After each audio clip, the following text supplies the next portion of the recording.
नमस्कार दोस्तों, आप देख रहे हैं एनसीआर करंट न्यूज़ और मैं एसके सागर। आपको बता दें, हम इस समय बसंत कुंज में मौजूद हैं और हमारे साथ जो शख्सियत इस समय मौजूद है उनका नाम DK चोपड़ा जी हैं। आप सभी जानते होंगे उनको, जो बोर्ड में आप पीछे देख रहे होंगे, जो भ्रष्टाचार उन्मूलन महासंघ के राष्ट्रीय अध्यक्ष हैं और उन्होंने अपने बोर्ड पे जो पीछे बहुत कुछ लिखवा रखा है। हम आपको बताना चाहते हैं कि जो मेन बात है वो आप समझ लीजिए।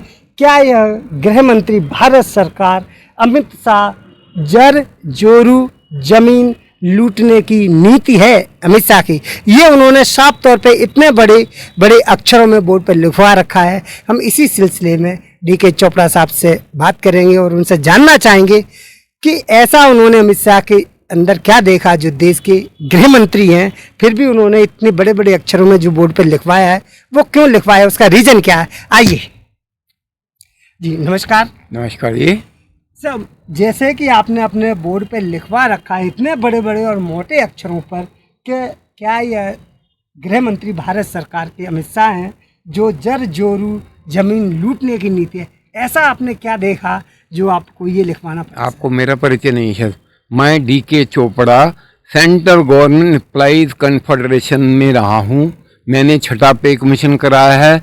मैंने सारी गवर्नमेंट एजेंसीज के स्टाफ को घर में वो CGHS कार्ड दिलवाया है। मैंने अभी 3 डिस्पेंसरी यहाँ बनवाई हैं दिल्ली में, NOC भी दिलवाया है, पेमेंट भी दिलवाई है। और मेरा रोज का यही काम होता है। सेंट्रल गवर्नमेंट ने 40 साल काटे हैं। उसके अलावा मैं चेस का वर्ल्ड चैंपियन रहा हूँ, लाइटनिंग का, जल्दी खेलने वाले गेम का। तो मेरे पास आइडियाज बड़े फ्रीक्वेंट होते हैं, फास्ट होते हैं। मेरे को किसी से पूछना नहीं होता है कि मैंने क्या किया है, क्यों किया है। तो मैंने ये सोच समझ के रखवाया। टैक्स लगाने की परमिशन सिर्फ निर्मला सीतारमण को है, जो देश की वित्त मंत्री है। होम मिनिस्टर काय का टैक्स लगाता है बताओ आप? और कोई मंत्रालय बता दो जिसमें टैक्स लगता हो।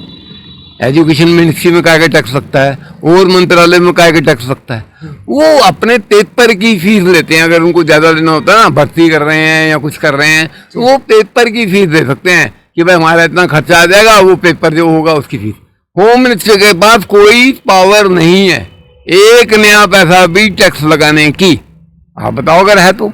इसमें लिखा मैंने जर मतलब अगर आपने पुलिस को बुलाया, जैसे यहाँ इस पड़ोसन ने बुलाया, अब इसने 10,000 रुपये उसको दिए कि यहाँ खड़े होकर करा के जा, नहीं तो चोपड़ा करने नहीं देगा हमको यहाँ काम, तो 10,000 हो गए। तो ये है टैक्स। अगर आप कहेंगे पुलिस को यहाँ खड़े होकर काम कराओ या ये काम करो या ये काम करो, तो ये आपको एक रिश्वत देनी है। इसकी कोई अकाउंटेबिलिटी नहीं है। पर थाने में आप जाएंगे ना, तो वहाँ माल गोडाउन में का जो इंचार्ज होगा उसको पता होगा कि इस घर से 10,000 रुपये आ गए हैं।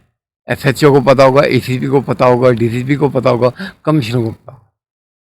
समझ आ गई? तो ये काय का टैक्स है 10,000 रुपये बताओ। और आपको मैं बता रहा हूँ, मैंने ऑलरेडी ये मूव चालू कर दिया है। जैसे मैंने डेली पहले परमानेंट सिपाही होते थे कस्टम डिपार्टमेंट में, तो सारे निकाल के मैंने डेली भर्ती करा दिए थे, ठीक है ना। अब मैं ये मूव चला रहा हूँ कि दिल्ली पुलिस में सब इंस्पेक्टर से नीचे कोई ऑफिसर होगा ही नहीं। वो CISF के आदमियों को लेंगे, उनको लेके जाएंगे जो सेट टू भी ईमानदार है। CISF सब पुलिसों में ज़्यादा ईमानदार है। उनको अगर कह दें आपकी यहाँ खड़े रहो, यहीं खड़े रहते हैं, रिश्वत नहीं लेनी, वो नहीं लेंगे। वो कहते हैं इसको अंदर नहीं जाने देंगे, नहीं जाने देंगे। वो कोई भी हो जाए, प्रधानमंत्री खुद आ जाए, खड़ा हो जाएगा ना, बोले हम नहीं जाने देते साहब, हमें अलाउड नहीं है। तो CISF सबसे ज़्यादा ईमानदार है। मैं उसमें रह भी चुका हूँ। मैंने 6 महीने बाद नौकरी भी की है 1975 में। नहीं, तो आप इसके लिए दिल्ली पुलिस का नाम लिख सकते थे कि पुलिस जो है वो भ्रष्टाचार फैलाती है। आपने सीधे देश के गृह मंत्री अमित शाह की तरफ उंगली उठाई है, ये कहाँ तक ठीक है? मेरी 4 बार मैं पिट चुका हूँ ये छत पे, 4 बार। 4 MLC पेंडिंग पड़ी है। एक बार मेरे को हाई कोर्ट से MLC करवानी पड़ी, ठीक है जी। उससे मेरे से मांगा उसने, SI का नाम है संजय इंदौरा। वो आया मेरे साथ, वहाँ भी गया, सत्संग हॉस्पिटल भी गया। वहाँ भी उसने 825 नंबर कमरा दिखाया कि यहाँ से रिपोर्ट बनेगी। उसने मुझे कहा पैसे दो। मैं पैसे नहीं देता। अगर आपको जो तनख्वाह मिलती है उसमें आप काम कर सकते हैं तो कर दीजिए, रूल में कर दीजिए, नहीं है तो ना तो जाने दीजिए ना।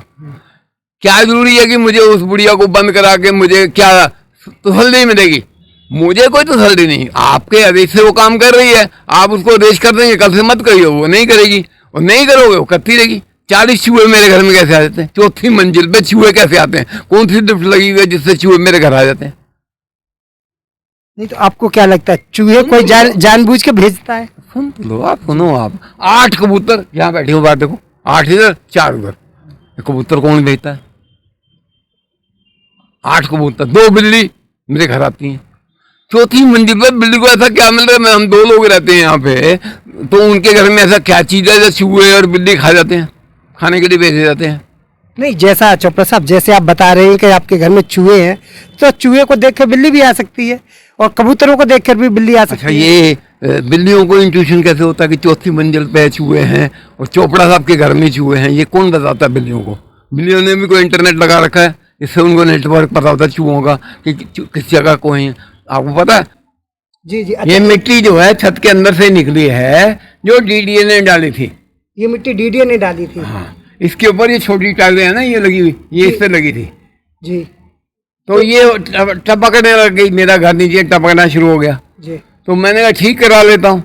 हुआ क्या, जब इन्होंने सामने कमरा बनाया सामने वालों ने, तो एक पानी का रास्ता वहां भी था उनकी छत पे, जो यहाँ की छत से पानी ले जाता था, तो वो बंद हो गया।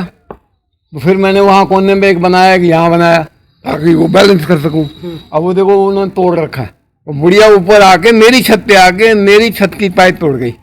वो क्यों तोड़ गई? नहीं बनाने दूंगी मैं, तब तक तो अपनी लड़की नहीं देगा, ये हम नहीं करने देंगे।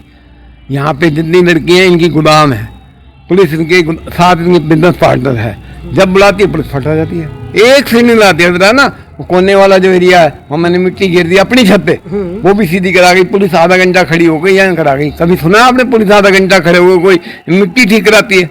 ये तो एमसीडी का काम है, खुद कराया उन्होंने। आप समझ रहे हैं, जब पैसे पूरे मिलते हैं तो काम पूरा किया जाता है। ये बेसिक है इसका। मेरा मुद्दा भ्रष्टाचार है, समझ आए ना? मेरे को भ्रष्टाचार के खिलाफ लड़ना है, भ्रष्टाचार करना नहीं है।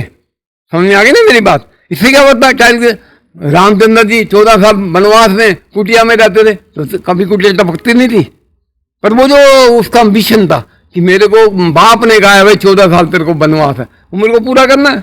आपने अपने पोस्टर पर लिखवा रखा, जिस देश का राजा व्यापारी होता है उस देश की जनता भिखारी होती है, तो आप किसकी तरफ आपका निशाना है? किसकी तरफ? मोदी के ऊपर, इंदिरा गांधी के ऊपर। ये इंदिरा गांधी ने क्या कहा था? गरीब, वो कहते हैं गरीब हटाओ, मैं कहती हूँ, वो कहते हैं इंदिरा हटाओ, मैं कहती गरीबी हटाओ। अब आप ही फैसला करें किसको वोट करना है। जितने गरीबों ने वोट दिया इंदिरा गांधी को, सारों की झोंपड़ियां साफ करवा दी गई दिल्ली में। आप याद कर लो, उसी पीरियड के जब इंदिरा गांधी इस पावर में आ गई थी, संजय गांधी क्या करता था? यही करता था। उसको 4 सूत्र आते थे, पेड़ लगा लो, नसबंदी करवा लो, और 4 सूत्र आते थे। इस समय चोपड़ा साहब आप क्या मानते हैं, देश इस समय किस तरफ जा रहा है? अभी देखना, मैंने तो कह रखा है, आप मेरी वीडियो देखो, मैंने कहा जब 10,000 लोग मर गए थे तब मैंने वीडियो में कहा था कि 1 लाख लोग मर जाएंगे तो मोदी रिजाइन कर देंगे। अब मैंने कह रखा, मैंने 1 करोड़ मर जाएंगे तो रिजाइन कर देंगे। मोदी जी तो अपना महल बनवा रहे हैं, अपना वो संसद बनवा रहे हैं, फिर वो कहते हैं मैं तो मरूंगा ही नहीं। उनके पास तो वरदान है, जो हिमालय में और जो भटके वो बंगाल में और कलकत्ता में, तो भटके उनको वरदान मिला हुआ है कि तुम यहाँ पे 70 साल राज करोगे। जैसे नेहरू को वरदान मिला था कि तेरी 7 पीढ़ियां इस देश की राजा बनेंगी। नेहरू पैदा नहीं हो रहा था, मोतीलाल थे, उसको वरदान मिल गया था कि 7 पीढ़ियां तेरी राज करेंगी। फिर ऐसे ही मोदी जी को भी वरदान मिला हुआ है। अब इनकी पीढ़ी तो कोई है नहीं, तो वो लकड़ी की पीढ़ी रख के बैठ के उससे कर देते अपना काम। आप बात समझ रहे? तो ये हम लोग वरदान पे चल रहे हैं, हम काम पे नहीं चल रहे हैं। काम तो कोई मानता ही नहीं है। ठीक है चोपड़ा साहब, आप दोनों ही बात कहते हैं, कभी किसी एक पक्ष में आप मोदी जी की तारीफ करते हैं, दूसरे पक्ष में आप उनकी बुराई करते हैं, तो क्या लगता है संतुलित कहाँ पे है बात? देखिए सर, जो अच्छा काम करेगा कहा जाएगा अच्छा काम कर रहा है, जो गलत काम कर रहा है वो गलत काम कहा जाएगा। पहले आप देखो, कुल मिला के आप देखते हैं, अब आपकी बात हो गई कुल मिला के तो बुरा ही कर रहे हैं। अगर मानव जाति खत्म हुई तो काम किसके लिए कर रहे हो आप बताओ ना। आपने राम मंदिर बनाया, वहां कौन जाएंगे? भूत जाएंगे? कुत्ते जाएंगे? कौन जाएंगे? जब मानव जाति आपने खत्म कर दी सारी की सारी, तो काय का मंदिर, काय का गुरुद्वारा, काय के बॉर्डर, काय का लैंड? अगर आपने हर लड़की को उठा के बेच देना तो काय की बेटी बचाओ बेटी पढ़ाओ? तो जिस हिसाब से जो भारत में महंगाई बेरोजगारी बढ़ रही है और पेट्रोल भी 100 के तकरीबन इर्द गिर्द ही है, 1-2 रुपए का फर्क है, तो हम जो महंगाई है कहाँ पे जाके रोक पाएंगे? आप देखो ना, नियम क्या होता है टैक्स का। मैं मिनिस्ट्री ऑफ फाइनेंस में रहा हूँ, उनकी फेडरेशन का भी इंडिया का प्रेसिडेंट रह चुका हूँ। टैक्स जो होता है ना, वो आटे में नमक होता है। हाँ, तो आटा ही गायब हो गया, नमक ही नमक रह गए। 30 रुपए का पेट्रोल 100 रुपए से ऊपर आप कर देते हो। जब 130 रुपए बैरल हो गया था पेट्रोल कांग्रेस के टाइम में, मनमोहन सिंह जी के टाइम में, तब उसको रेट को बढ़ाया गया था। उसके बाद वो जीरो हो चुका है, उसके बाद भी आप कहते हैं पेट्रोल का रेट नहीं कम होना। उससे क्या होता है, इंडस्ट्रियल डेवलपमेंट रुक जाता है। अगर रेट बढ़ता रहे तो इंडस्ट्रियल डेवलपमेंट बहुत अच्छा रहता है। अब मैं 5 ट्रिलियन की इकोनॉमी बना दूंगा, 2 ट्रिलियन की इकोनॉमी को मोदी जी 5 ट्रिलियन कर देंगे। कैसे, आप बताओ? एनसीआर करंट न्यूज़ को सब्सक्राइब करें और नोटिफिकेशन सबसे पहले पाने के लिए दबाएं बेल आइकॉन।